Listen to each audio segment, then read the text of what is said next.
Welcome in, Braves country. We are coming in hot with a guarantee for today. You heard it right. A guarantee. I guarantee the Braves will not lose a game today. You see what I did there? They're not playing. They off. I tell you who else is off, and that is the Grace of the Pennant Grace, Emily Grace McWhorter. She is across the pond back there in the old country, London, England, Wembley Stadium for a Taylor Swift concert. And I asked her, I said, are you sure you're not there to see Bret Hart take on the British Bulldog? That's what Wembley is known for. And she's like, no, it's a Taylor Swift concert. So you tell me who has their priorities straight here. I'm here with you. She is in London, England. But we've got a lot to talk about today. Braves take 2 of 3 from the Los Angeles, Angels. Have the day off today, and then this series with Philadelphia. So we're going to get into all that. Before we do, I want to recognize our title sponsor, and that is Roback. Thursday, we had the big next round kickoff party at Walk-Ons at Stadium Trace. I was in Roback. I saw others in Roback. I saw friends of mine at church yesterday in Roback. It's sweeping the nation. Make sure you know the cheat code for it, and that is save 20%. Go to roback.com, and when you check out, enter code PG20. It's going to save you 20% on your order. Goose, good to see you in the chat room. Got to meet Goose in person Thursday night. It was a pleasure. He is a impressive man, an impressive individual. I felt small and childlike next to him. Where do the Braves stand as they head into this series with the Phillies? So the Braves are 7 games back. They're 66-58, 7 back on Philadelphia. They're 2 up on the Mets in the wild card race. They're 6-4 in their last 10 games, and they're behind San Diego and Arizona in the wild card. So if the season were to end today, Braves would be in the playoffs. They would have that 3rd wild card spot. Obviously, this is a big series. Getting that win yesterday was big, by the way, with Philadelphia and New York both losing. Before we get into Philadelphia, I want to recap this series with the Angels. Did you know, by the way, this was interesting. They talked about this, I believe it was the radio broadcast, that stadium is the 4th oldest stadium in Major League Baseball. Now, you would probably not believe that if I said that. I would not believe that. So you've got Fenway, Wrigley, Dodger Stadium, and Angel Stadium coming in at 4th. So surprised to see that.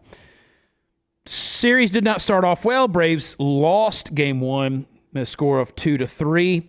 Marcell Ozuna had a great game, had a great series. Marcell playing really, really well. Triple crown still a possibility for him. He was 3 for 4 with a walk and scored a run.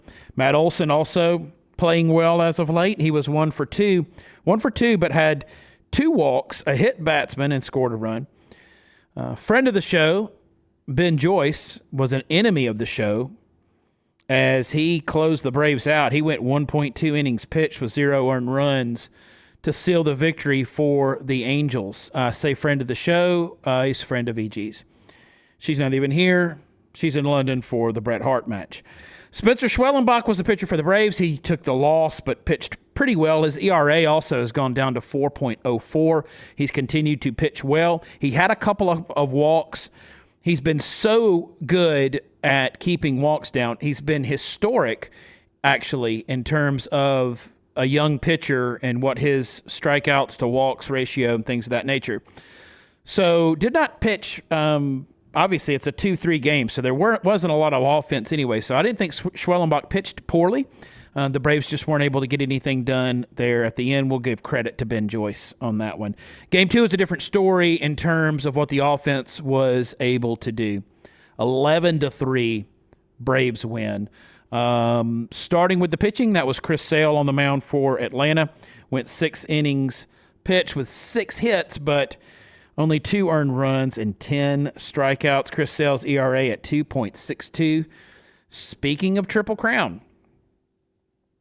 it is a possibility for Chris Sale.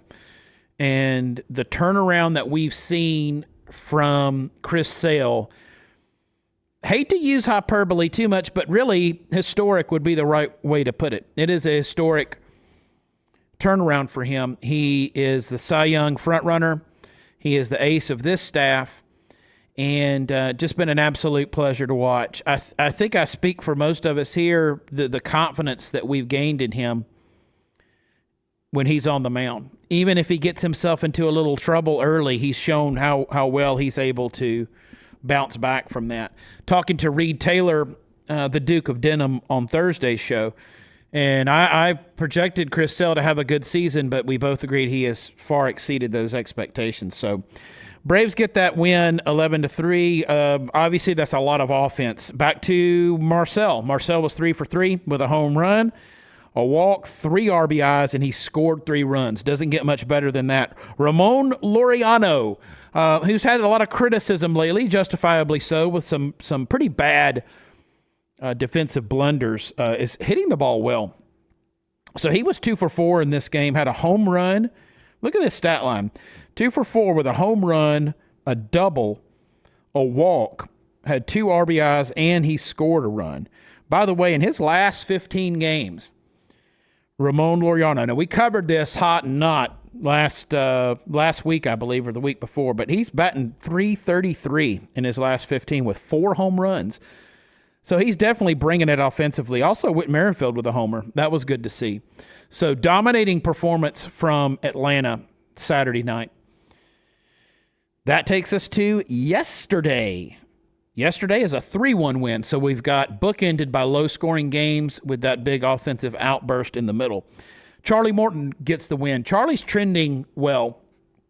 Don't know if everyone noticed this, but I did get the name right this time. Charlie Morton, Rocky. Not Charlie Murphy. Charlie Morton gets the win. He goes 5.1 innings pitched with 2 hits, only 1 earned run, and had 7 strikeouts. This is when you want to be performing at your best in middle of August here. So very encouraging to see from Charlie Morton.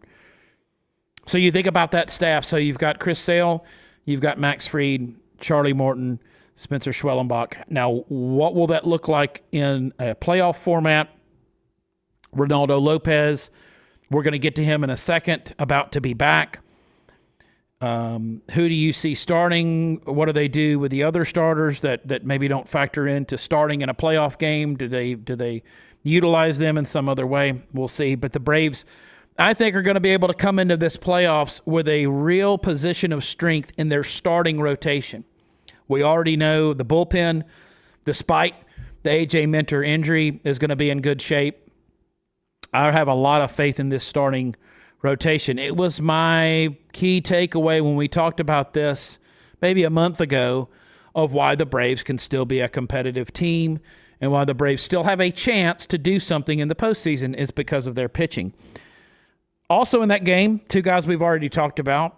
Ramon Laureano was 1 for 3 with a home run, a hit batsman, an RBI, and scored a run. Marcell was 2 for 3 with a double, a walk, and also scored a run. Great stuff there yesterday. Not all good news, potentially. Saw several guys get plunked in that series wearing a Braves jersey. Scariest coming yesterday is Austin Riley. That's a tough dude, and he really reacted to this. But X-rays were inconclusive on this. Took it on the wrist.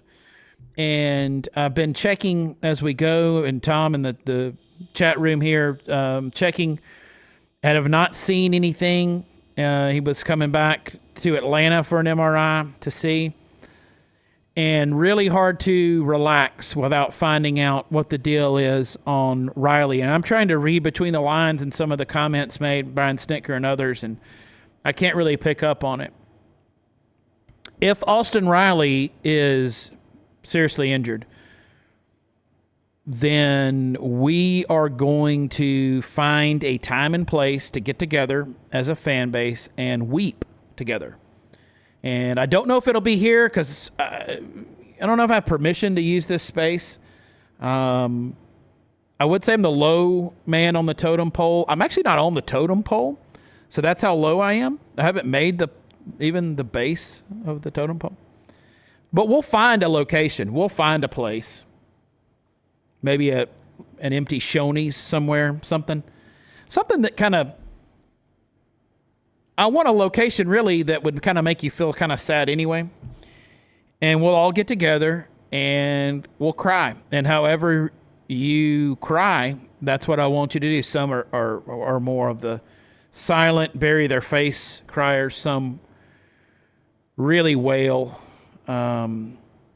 It's going to be a time to let emotions out, because if Austin Riley's out, I don't know what to tell you at that point. I really don't.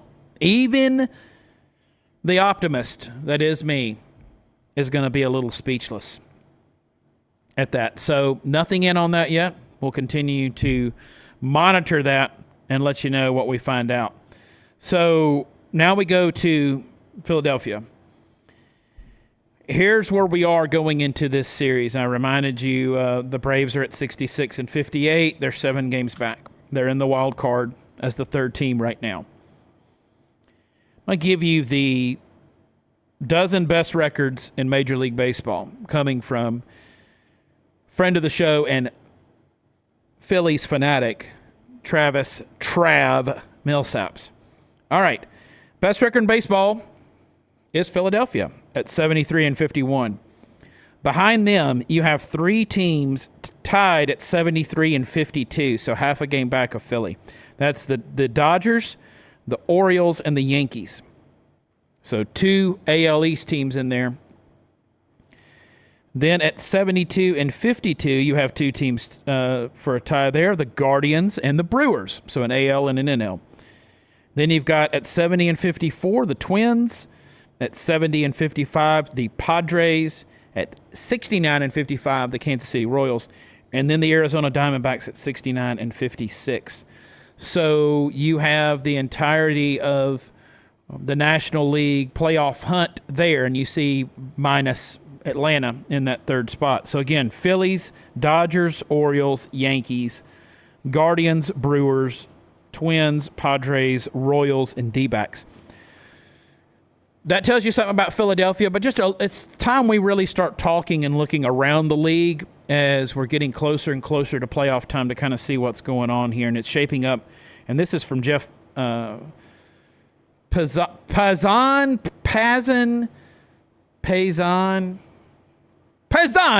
I don't know.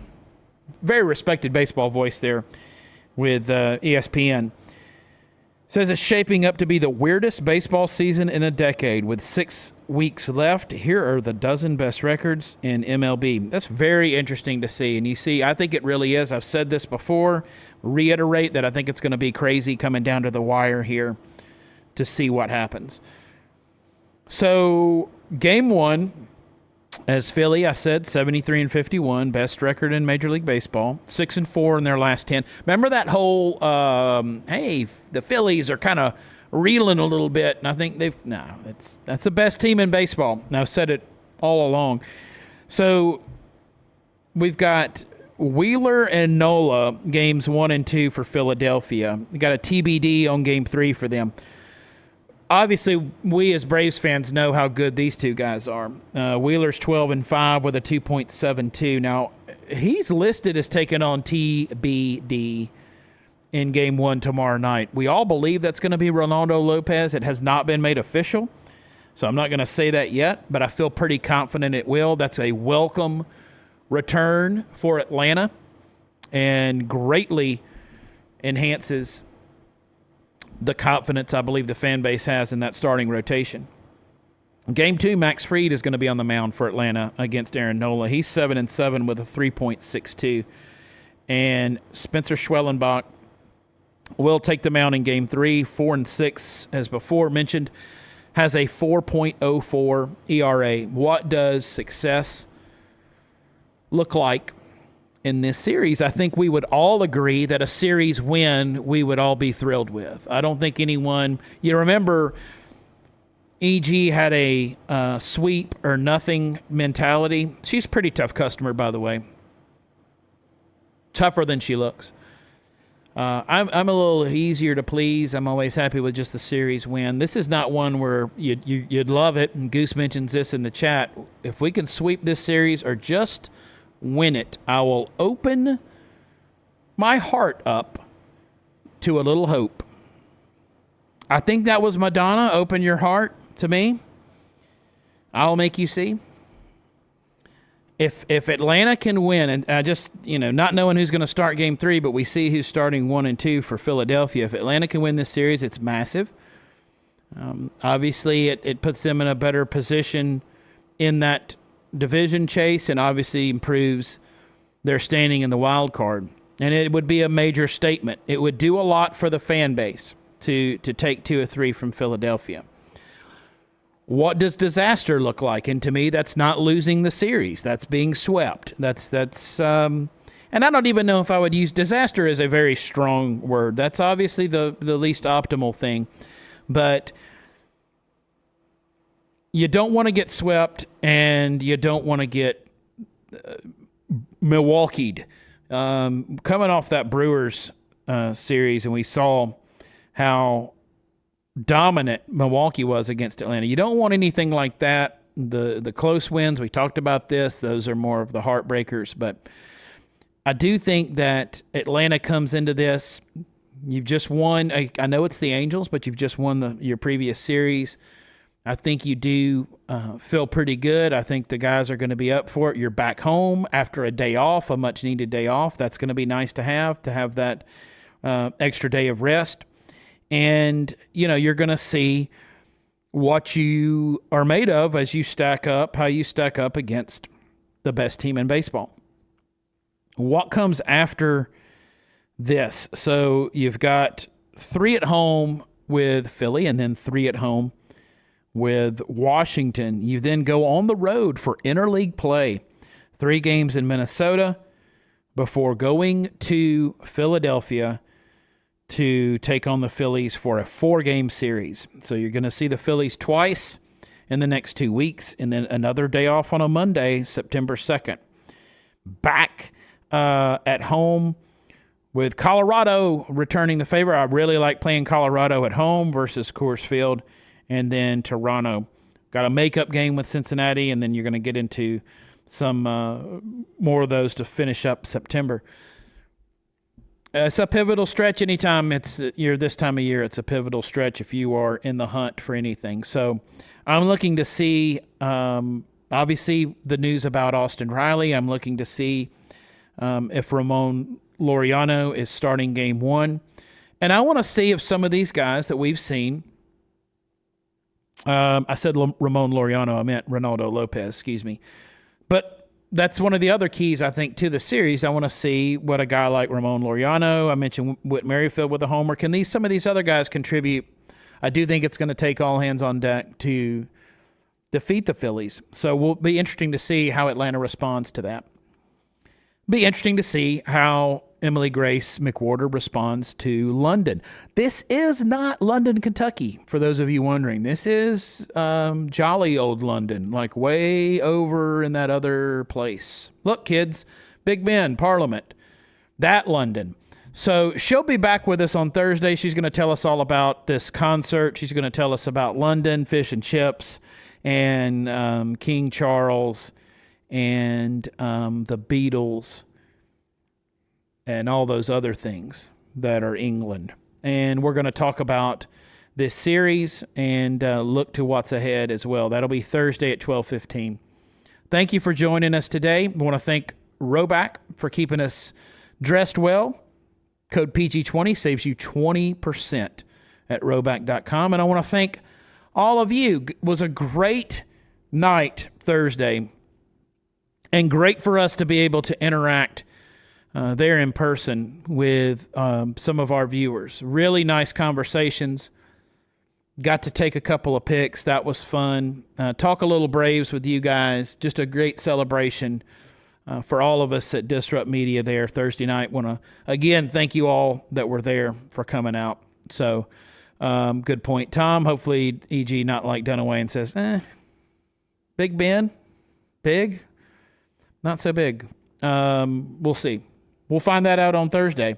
In the meantime, day off tonight, and then tomorrow, the Philadelphia Phillies. We'll talk about it on Thursday. Thanks for joining us, Braves Country. We'll see you next time.